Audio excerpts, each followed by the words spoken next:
I'd like to shift into a conversation about the economics of agronomics. And Brad, if you could maybe share some of those tough decisions that you made this year and how you had to prioritize the decisions that you made.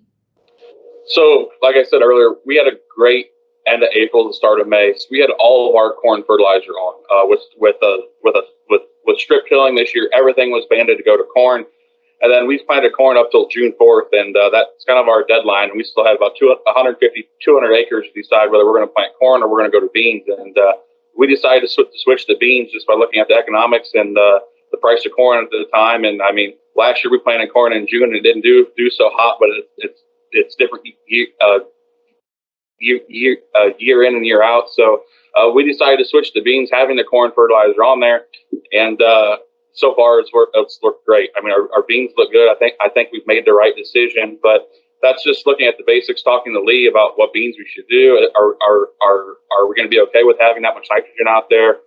So that was our toughest decision up front. And then we get the rains, everything comes up, it just shoots out of the ground because it's June and it's warm.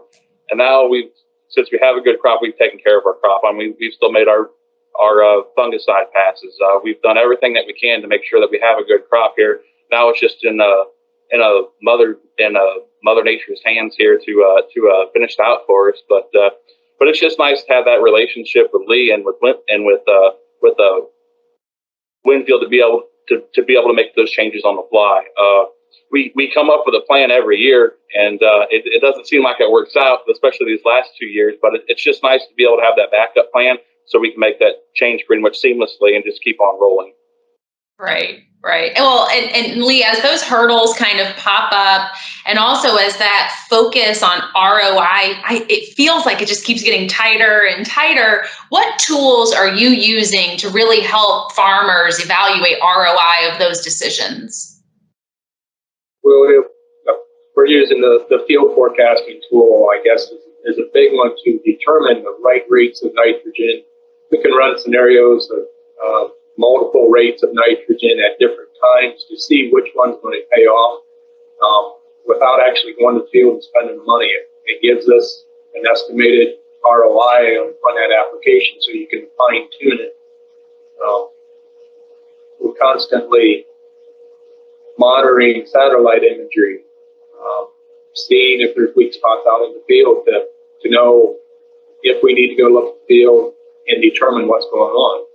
It could be as simple as a weed outbreak, or it could be a nutrient deficiency. So that helps us get to the right spots in the field to take care of that crop. And Jim, I know that success can be measured in bushels, but success can also be measured in terms of return on those bushels. So can you talk a little bit about WinField's yield optimization approach? Yeah, so what we're trying to do is, when corn was $7, it was great to maximize yield, right? And I see Brad smiling because, man, I was doing stuff and didn't even think about the ROI because you just knew you were going to get it. But where the commodity price is now for the foreseeable future, it is all about optimization of yield. And I just simply define that as getting the most bushables possible off every acre with the most efficient use of input dollars.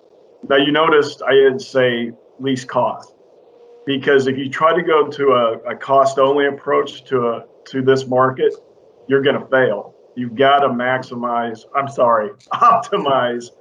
the yield, which really ends up doing a lot of great things. Not only is it's super profitable, but it's also a sustainable type of thing from a business standpoint as well as an environmental standpoint.